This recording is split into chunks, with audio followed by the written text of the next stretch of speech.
ጤና ይስጥልን አድማጮች፣ ይህ አዋዜ ልዩ ላልሰማችሁ ነው። ከመረጃዎቹ ጋር አብርሃም መኳንንት ነኝ። የኢራኑ ናታንዝ የኒውክሌር ማዕከል በድጋሜ ጥቃት ተፈጸመበት። በኢራን ላይ የሚሰነዝረው የአሜሪካና እስራኤል ጥቃት በዚህ ሳምንት በከፍተኛ ሁኔታ ይጨምራል ሲሉ የእስራኤል የመከላከያ ሚኒስትር አስጠነቀቁ። ፑቲን ለቴህራን ሩሲያ ከኢራን ጎን ትቆማለች አሉ። አሜሪካ ጦርነቱን ለማቆም የተዘጋጀች አትመስልም ሲሉ የኢራኑ የውጭ ጉዳይ ሚኒስትር ገለጹ። እነዚህንና ሌሎች ጉዳዮችን በዝርዝር እናስደምጣችኋለን። አብራችሁን ቆዩ።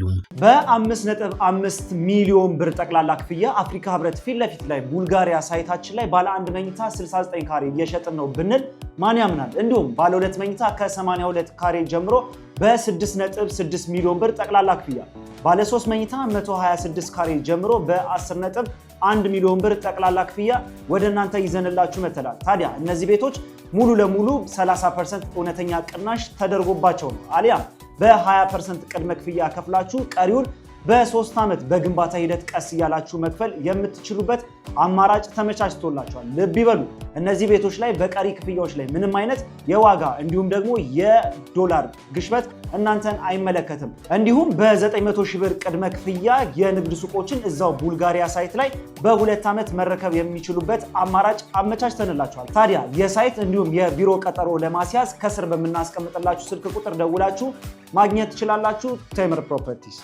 የኢራኑ ናታንዝ የኒውክሌር ማዕከል በድጋሜ ጥቃት ተፈጸመበት። የኢራን ዋነኛ የኒውክሌር ማበልጸጊያ ቦታ የሆነው ናታንዝ በድጋሜ ጥቃት ተፈጽሞበታል። ማዕከሉ በጦርነቱ የመጀመሪያ ሳምንት ተመቶ የነበረ ሲሆን በወቅቱ በሳተላይት ምስሎች እንደታየው በርካታ ህንፃዎች ላይ ጉዳት ደርሶ ነበር። የኢራን የአቶሚክ ኢነርጂ ድርጅት በናታንዝ የሚገኘው የሻሂድ አህመዲ ሮሻን ማበልጸጊያ ማዕከል የተመታው አሜሪካና እስራኤል በሰነዘሩት የጋራ ጥቃት ነው። ዛሬ ቅዳሜ የተፈጸመው ይህ ጥቃት የኒውክሌር መሳሪያዎችን አለመስፋፋት ስምምነትን እና ሌሎች የኒውክሌር ደህንነት ደንቦችን ጨምሮ ዓለም አቀፍ ህጎችንና ግዴታዎችን የጣሰ መሆኑን ድርጅቱ አክሎ ገልጿል። ከቴህራን በስተደቡብ ምስራቅ 220 ኪሎ ሜትር ርቀት ላይ የሚገኘው ይህ የኒውክሌር ተቋም በሰኔ 2025 በኢራንና በእስራኤል መካከል በተደረገው የ12 ቀናት ጦርነት በእስራኤል የአየር ድብደባ ተፈጽሞበት የነበረ ሲሆን በኋላም በአሜሪካ ኢላማ መደረጉን እናስታውሳለን። ይህ ለ3 ሳምንታት የዘለቀው ጦርነት ምንም የመቀዛቀዝ ስሜት ሳያሳይ ቀጥሏል። እስራኤል ዛሬ ማለዳ ላይ ኢራን ሚሳኤሎችን መተኮሷን ቀጥላለች ስትል፣ ሳውዲ አረቢያ በበኩሏ ዋና ዋና የነዳጅ ማውጫ ተቋማት በሚገኙበት በምስራቃዊ ግዛቷ በጥቂት ሰዓታት ውስጥ ብቻ 20 ድሮኖችን መታመጣሏን በይፋ ተናግራለች። አሜሪካ ጦርነቱን ለማቆም የተዘጋጀች አትመስልም ሲሉ የኢራኑ የውጭ ጉዳይ ሚኒስትር ተናገሩ። ፕሬዚዳንት ትራምፕ በኢራን ላይ የሚካሄደውን ዘመቻ ለማጠናቀቅ እያሰቡ መሆናቸው መነገሩን ተከትሎ የኢራን ውጭ ጉዳይ ሚኒስትር አባስ አራግቺ አሜሪካ ግን ለዚያ የተዘጋጀች አትመስልም ብለዋል። የውጭ ጉዳይ ሚኒስትሩ አባስ አራግቺ ይህ ጦርነት በኢራን ላይ የተጫነ መሆኑን በመጥቀስ ጦርነቱን ሙሉ ለሙሉ የሚያስቆም የትኛውንም ተነሳሽነት እንደምትቀበለው ተናግረዋል። ሚኒስትሩ ኪዮዶ ለተባለው የጃፓን መገናኛ ብዙሃን እንደተናገሩት ኢራን ጦርነቱን ለማስቆም የሚቀርቡ ሀሳቦችን ለመስማትና ለማጤን ዝግጁ ናት ብለዋል። ነገር ግን ምንም እንኳን አንዳንድ ሀገራት በመካከለኛው ምስራቅ ለተከሰተው ጦርነት መፍትሄ እየፈለጉ ቢሆንም አሜሪካ ግን ጠብጫሪነቷን ለመተው የተዘጋጀች አትመስልምም ብለዋል። አራግቺ ጨምረውም ኢራን የምትፈልገው ተኩስ ማቆም ሳይሆን የተሟላ ሁሉን አቀፍና ዘላቂ የጦርነት ማቆም ስምምነት መሆኑን በይፋ ገልጸዋል። የውጭ ጉዳይ ሚኒስትሩ ከጃፓኑ መገናኛ ብዙሃን ጋር ያደረጉትን ቃለ ምልልስ በቴሌግራም አካውንታቸው ላይ ያጋሩ ሲሆን ከኢራን መንግስት የፕሮፓጋንዳ ተቋም ጋር ግንኙነት ያለው መሄርስ የዜና ወኪል የቃለ ምልልሱን የጽሑፍ ግልባጭ አትሞ ይዞ ወጥቷል።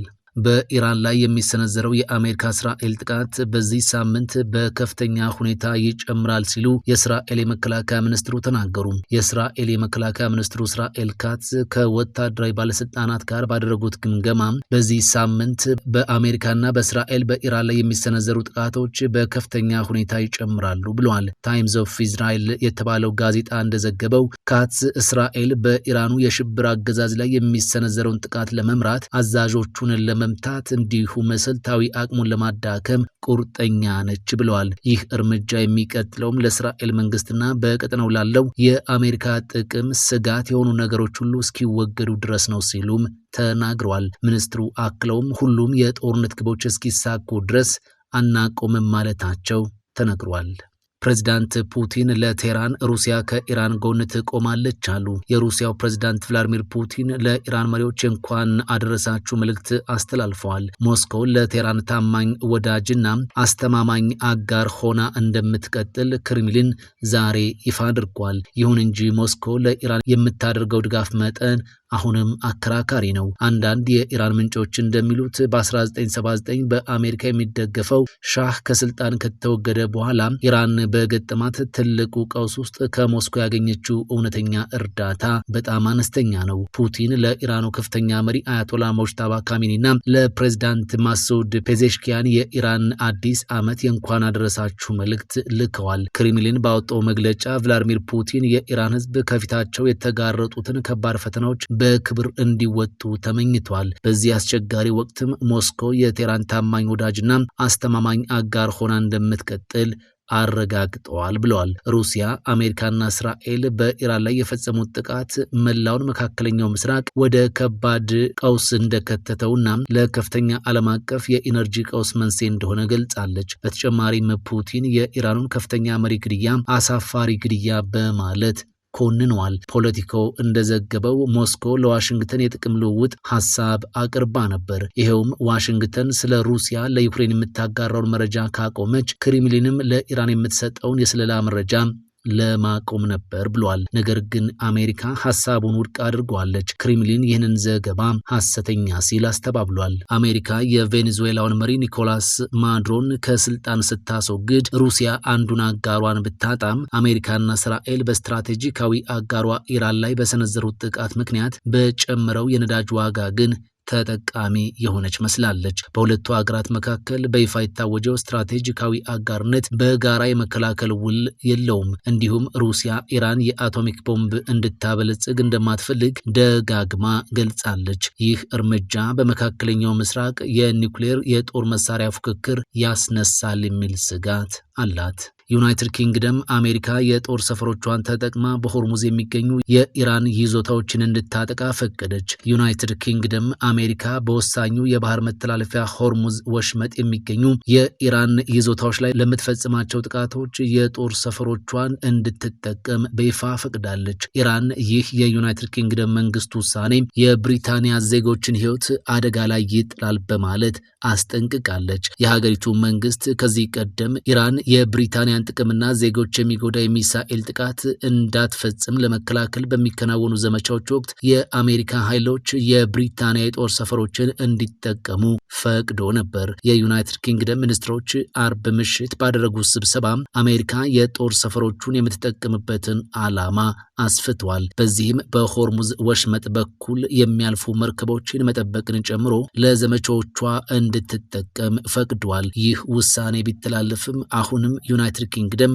ጦርነት ውስጥ በቀጥታ እንደማትሳተፍ የሀገሪቱ መንግስት ባወጣው መግለጫ አስታውቋል። ዩናይትድ ኪንግደም ጦርነቱን በተመለከተ ከያዘችው አቋም ጀርባ ያሉት መርሆች ተመሳሳይ ሆነው ይቀጥላሉ ብሏል። የጠቅላይ ሚኒስትሩ ጽህፈት ቤት ቃል አቀባይ እንደተናገሩት የጦር ሰፈሮቹ በሆርሙዝ ወሽመጥ በመርከቦች ላይ ጥቃት ለመፈጸም የሚውሉ አቅሞችን ኢላማ በማድረግ ለሚከናወኑ የአሜሪካ የመከላከያ ዘመቻዎች ጥቅም ላይ እንዲውሉ ሚኒስትሮቹ ተስማምተዋል። ስለዚህ ውሳኔ አስተያየት የሰጡት የኢራን የውጭ ጉዳይ ሚኒስትር አባስ አራግቺ ጠቅላይ ሚኒስትር ኪር ስታርመር አሜሪካ የብሪታንያ ጦር ሰፈሮችን እንድትጠቀም በመፍቀዷም የብሪታንያ ዜጎችን ሕይወት አደጋ ላይ ጥለዋል ብለዋል። ኢራን ራሷን የመከላከል መብቷን ትጠቀማለች ሲሉም አሳስበዋል። አራክቺ በኤክስ ገጻቸው ባጋሩት መልእክት በርካታው የብሪታንያ ሕዝብ እስራኤልና አሜሪካ ኢራን ላይ በወሰዱት የጦርነት ምርጫ በምንም መልኩ መሳተፍ አይፈልግም ብለዋል። በ5.5 ሚሊዮን ብር ጠቅላላ ክፍያ አፍሪካ ህብረት ፊት ለፊት ላይ ቡልጋሪያ ሳይታችን ላይ ባለ አንድ መኝታ 69 ካሬ እየሸጥን ነው ብንል ማን ያምናል? እንዲሁም ባለ ሁለት መኝታ ከ82 ካሬ ጀምሮ በ6.6 ሚሊዮን ብር ጠቅላላ ክፍያ፣ ባለ 3 መኝታ 126 ካሬ ጀምሮ በ10.1 ሚሊዮን ብር ጠቅላላ ክፍያ ወደ እናንተ ይዘንላችሁ መተናል። ታዲያ እነዚህ ቤቶች ሙሉ ለሙሉ 30% እውነተኛ ቅናሽ ተደርጎባቸው ነው አሊያም በ20% ቅድመ ክፍያ ከፍላችሁ ቀሪውን በ3 ዓመት በግንባታ ሂደት ቀስ እያላችሁ መክፈል የምትችሉበት አማራጭ ተመቻችቶላችኋል። ልብ ይበሉ፣ እነዚህ ቤቶች ላይ በቀሪ ክፍያዎች ላይ ምንም አይነት የዋጋ እንዲሁም ደግሞ የዶላር ግሽበት እናንተን አይመለከትም። እንዲሁም በ900 ሺህ ብር ቅድመ ክፍያ የንግድ ሱቆችን እዛው ቡልጋሪያ ሳይት ላይ በ2 ዓመት መረከብ የሚችሉበት አማራጭ አመቻችተንላችኋል። ታዲያ የሳይት እንዲሁም የቢሮ ቀጠሮ ለማስያዝ ከስር በምናስቀምጥላችሁ ስልክ ቁጥር ደውላችሁ ማግኘት ትችላላችሁ። ቴምር ፕሮፐርቲስ። ፈጣን ያልተሰሙ መረጃዎችንና ትኩስ የኪነ ጥበብ ዜናዎችን ለማግኘት የቁም ነገር ሚዲያ የዩቲዩብ ቻናልን በመቀላቀል ቤተሰብ የሆኑ ቻናላችንን ሰብስክራይብ ያድርጉ። በቲክቶክም አለን። ቁም ነገር ሚዲያ ኦፊሻል ብለው ይከተሉን። እናመሰግናለን። ቁም ነገር ሚዲያ፣ ለቁም ነገር እንሰራለን።